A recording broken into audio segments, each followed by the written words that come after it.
Hello વિદ્યાર્થી મિત્રો, ફરી એકવાર હું આપની સમક્ષ SGRS online Gurukul Shri Swaminarayan Gurukul Bhayavadar YouTube ચેનલના માધ્યમથી ફરીવાર આપણે એક કામ કરવા આવ્યા છીએ. એક કામ આની પહેલા કરી ચૂક્યા છીએ. 2 જ મિનિટની અંદર આપણે બે ફંક્શન 100% પરિણામ સાથે શીખી ગયા છીએ. તો હવે એક નવા ફંક્શનમાં નવા પાર્ટમાં આપણે જઈએ. તો આજે આપણે વાત કરવાની છે ફંક્શનની જ, બરાબર. જે ફંક્શન જે ગ્રામર છે, બરાબર, 12 બોર્ડની અંદર 12 માર્ક્સની અંદર પૂછાય છે એવું એક ફંક્શનની આપણે છે વાત આજે કરવાના છે. ફંક્શનનું નામ છે શોવિંગ રિઝલ્ટ. રિઝલ્ટ એટલે આપને ખબર છે પરિણામ દર્શાવવું. 12 બોર્ડનું રિઝલ્ટ લેવા માટે આ રિઝલ્ટ તૈયાર કરવું પડશે. ફટાફટ આપણે 2 જ મિનિટમાં કામ કરવાનું છે વિદ્યાર્થી મિત્રો. તો પહેલા કે જ્યારે કોઈ ઘટનાનું પરિણામ દર્શાવવું હોય ત્યારે આ ફંક્શનનો ઉપયોગ થાય છે. આગળ જોઈએ તો ઓળખ સૂચક શબ્દ આપણે આમાં 100 પોઝિશનમાં જોયું, એઝ ઇફ જોયું, બરાબર. પછી આની પહેલા આપણે ફંક્શન ભણી જાય એમાં આપણે વુડ વેધર જોયું. આમાં કેવા કેવા શબ્દ આવે વિદ્યાર્થી મિત્રો? સો આવે, ધેરફોર આવે, ટુ આવે, ઇનફ ટુ, સો ધેટ અને સચ ધેટ. આટલા વર્ડ છે એ તમને ક્યાંય દેખાય ફંક્શનમાં તો તમે અચૂક છે એ રિઝલ્ટનું ફંક્શન હોય. પરંતુ આ શબ્દો તો હોય જ છે વિદ્યાર્થી મિત્રો. પણ હવે ઘણી થાય સાહેબ 4 સો ધેટ આવે તો 4 વિકલ્પમાં ધેર ગોર આવે તો શું કરવાનું? બસ એ જ સમજાવવાનું છે આજે આપણે. તો શું કરવાનું? તો વિદ્યાર્થી ઓળખ સૂચક શબ્દો identify words and their rules. એ કોઈ વર્ડ્સ છે તો એ પરફેક્ટ ગ્રામેટિકલી કેમ સાચો એના રૂલ્સ આપણે જોવાના છે. પેલો વર્ડ છે આપણો ટુ.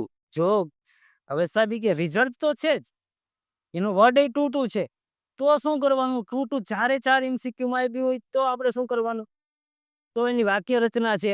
હવે ટુ આવે પછી એડજેક્ટિવ આવે. એડજેક્ટિવ એટલે કે ટુ આવ્યા પછી, બરાબર, કે વિશેષણ આવે, પછી એડવર્બ, પછી ટુ અને પછી V1. V1 એટલે મૂળ ક્રિયાપદ. એટલે ટુ ની વચ્ચે એડજેક્ટિવ અથવા એડવર્બ આવવું જોઈએ. અને આ ટુ પછી શું આવવું જોઈએ વિદ્યાર્થી મિત્રો? તો જ આ ટુ છે એ સાચું છે, નહીતર આ ટુ છે એ ખોટું છે. આગળ જોઈએ.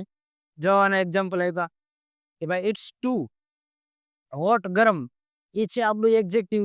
ટુ પછી ટુ આવ્યું તો કે યસ, ટુ પછી ટુ આવી ગયું. ટુ પછી આવતું ક્રિયાપદ કેવું હોવું જોઈએ? V1. તો આ સાચું છે. ધીસ ડ્રેસ ઇઝ ટુ આવ્યું તો પછી આવ્યું એડવર્બ કોસ્ટલી, બરાબર. પછી ટુ આવ્યો પછીનું ક્રિયાપદ કેવું છે? V1.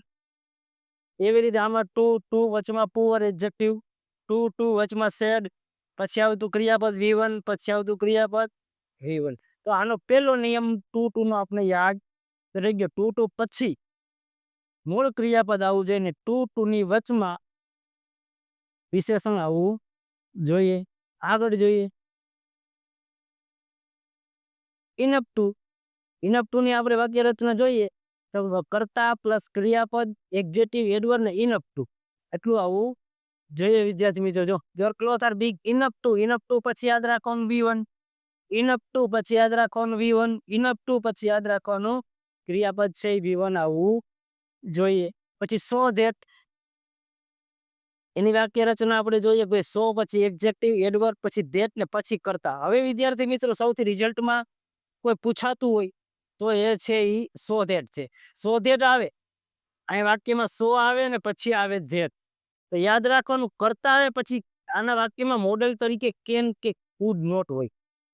સો ધેટ ભેગી શું આવવું જોઈએ? કેન અથવા કુડ આવવું જોઈએ. અને કેન ને કુડ મોડલ ઓક્ઝિલરીઝ વાક્યમાં આવે ગમે ત્યારે પછી એની સાથે હંમેશા V1 જ આવે. Can, could, may, might, shall, should, will, would, must આ બધાની સાથે છે ક્રિયાપદ છે એ V1 આવવું જોઈએ. એક્ઝામ્પલ જો સો લેઝી ધેટ ધે કેન, કરતા પછી કેન આવવું જોઈએ. સચ ધેટ આવે તો એની વાક્ય રચના પ્રમાણે આપણે જોઈએ કે ભાઈ સચ ધેટની વાક્ય કરતા પ્લસ ક્રિયા પ્લસ સચ પછી એ અથવા અન છે આર્ટિકલ મૂકી શકાય.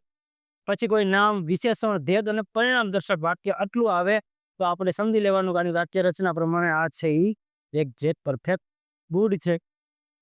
એક્સરસાઇઝ આપેલી છે આમાં બરાબર.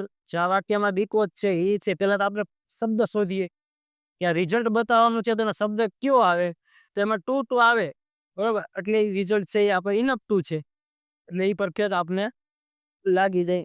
સો ધેટ પછી કુડ નોટ, હમણાં જ વાત કરી એમ સો ધેટ આવે તો ભેગું કેન કે કુડ આવવું જોઈએ. ટુ પછી ક્રિયાપદ વચમાં વિશેષણ. સરસ રીતે છે આપણે ત્રીજું ફંક્શન આપણે વિદ્યાર્થી મિત્રો પૂરું કર્યું છે.